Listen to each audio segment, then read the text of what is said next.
Forget jailbreaking iOS, jailbreak out of iOS. My iPhone runs Android. And it's all thanks to Project Sandcastle. It's Android for the iPhone. The only models ever supported were the iPhone 7, 7 Plus and iPod Touch 7. The remainder of devices lack CPU support and therefore do not support this tool.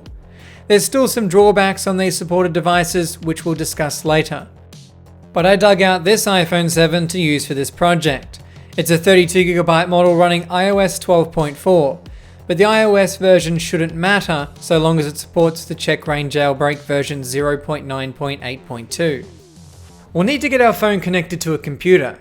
I'll be using a genuine Apple cable as I wouldn't want to use an inferior one. It has the proprietary chip inside that talks with the phone. As this isn't your normal iTunes restore process, it may avoid issues with the tool.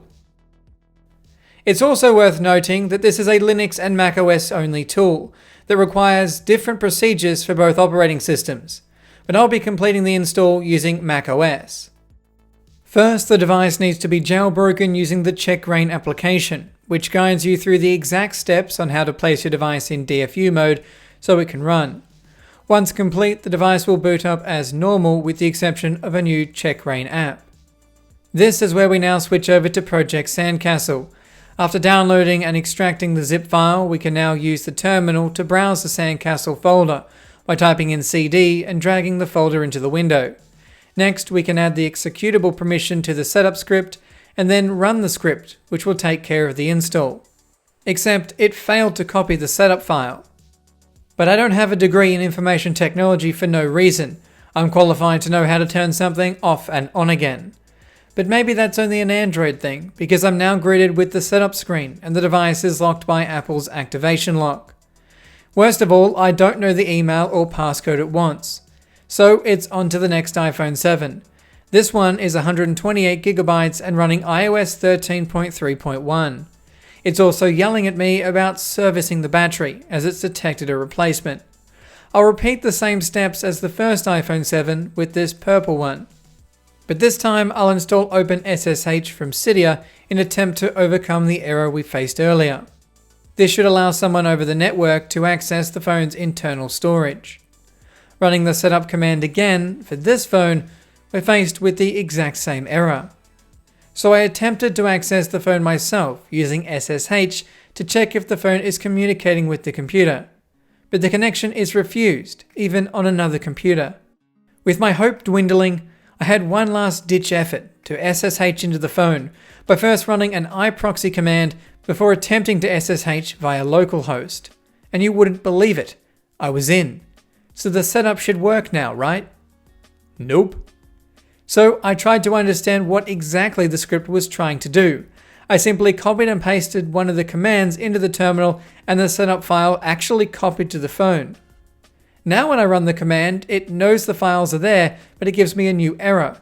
It can't find the binpack folder, whatever that is. Using a visual browser of the root folder, we can see that there is indeed no binpack folder. Running the setup script we copied to the phone earlier, without this folder present, returns an error saying the phone isn't connected to the internet, even when it is. Judging from the code, it's using the wget executable in this folder to download the Android firmware. As wget is a recognizable Unix executable, and Apple doesn't just allow you to download anything from the internet, I had to assume that this wget and the whole binpack folder was something that came from the jailbreak, and that the version of this jailbreak I'm using has a different file structure to when this tool was created. So I downloaded checkra1n version 0.9.8.2, which explicitly mentions Project Sandcastle. Running the setup command this time works without any errors, and it begins downloading the Android firmware. So the whole issue pertained to changes in newer versions of this jailbreak tool. But now that we have finally succeeded in downloading it, we have to boot into Android using the start_Mac script.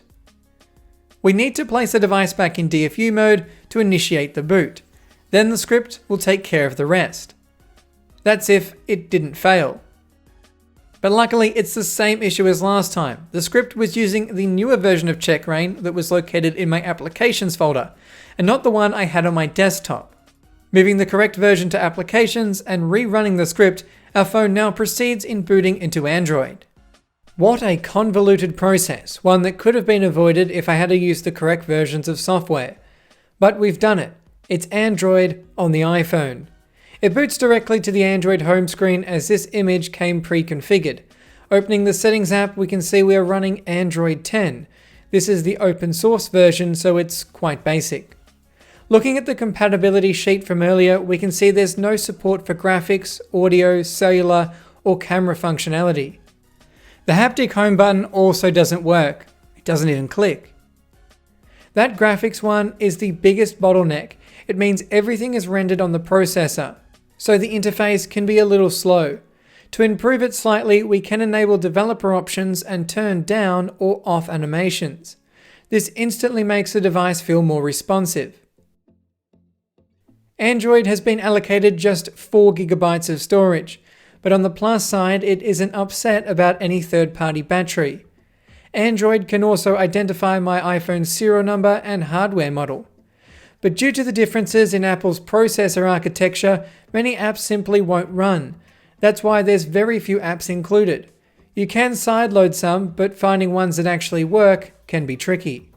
The official USB dongle won't work as Android has no driver to communicate with it. So instead, I plug the phone into my computer. It's strange to see both iOS and Android system files in here.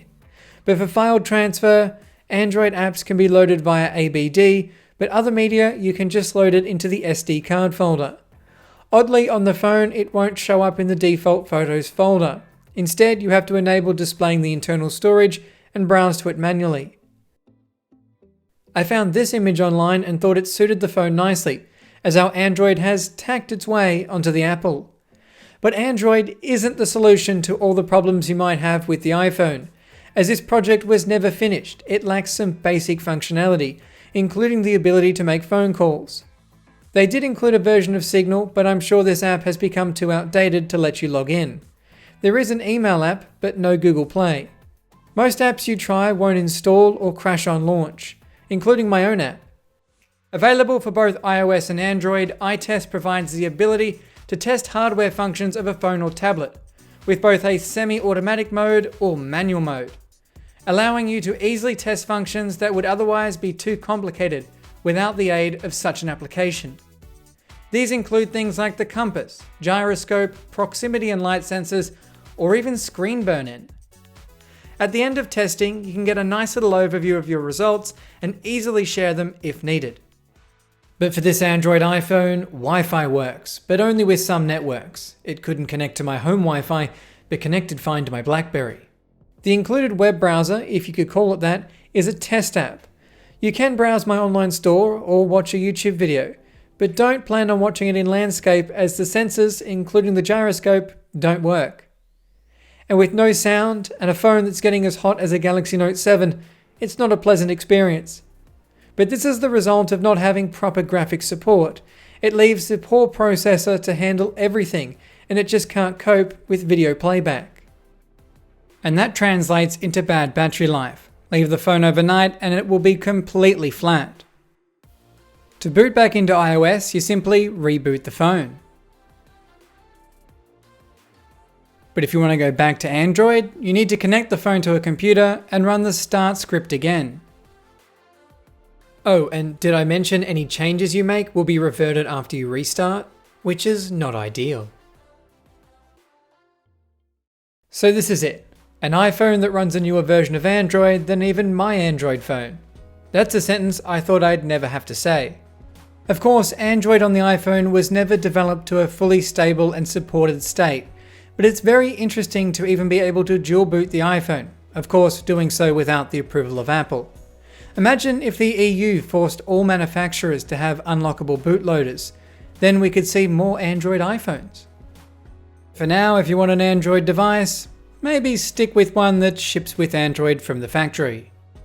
And on that note, this has been a Hugh Jeffries video. If you like what you saw, consider subscribing and check out the custom tech playlist for more videos just like this one. And if you're looking for any used devices, be sure to check out my online store, link for which is down in the description. That's all for this video, and I'll catch you guys next time.